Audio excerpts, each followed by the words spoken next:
ఈ సోమవారం నాడు శివపల్లకి సేవ, శివపార్వతుల ఊరేగింపు, శైవ క్షేత్రాలలో శివుడు అమ్మవార్ల ఉత్సవాల మూర్తులను అలంకరించిన ప్రత్యేక పల్లకిలో ఉంచి వేద మంత్రాలు మరియు మేళతాళాలతో ఆలయ ప్రాంగణంలో లేదా వీధుల్లో నిర్వహించే పవిత్రమైన కార్యక్రమం ఇది. ప్రధానంగా శివరాత్రి బ్రహ్మోత్సవాలు, మాఘమాస పౌర్ణమి మరియు 41 రోజుల శివ దీక్ష కాలంలో భక్తులు అత్యంత భక్తి శ్రద్ధలతో నిర్వహిస్తారు.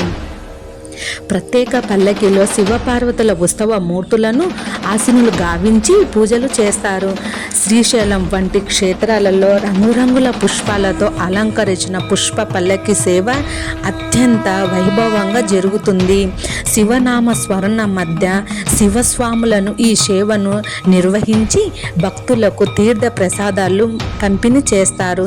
సాధారణంగా రాత్రి సమయంలో లేదా పౌర్ణమి, శివరాత్రి వంటి విశేష దినాలలో ఈ సేవను నిర్వహిస్తారు. ఈ సేవలో పాల్గొనడం వల్ల ఆధ్యాత్మిక ప్రశాంతత, శివానుగ్రహం కలుగుతుందని భక్తుల విశ్వాసం.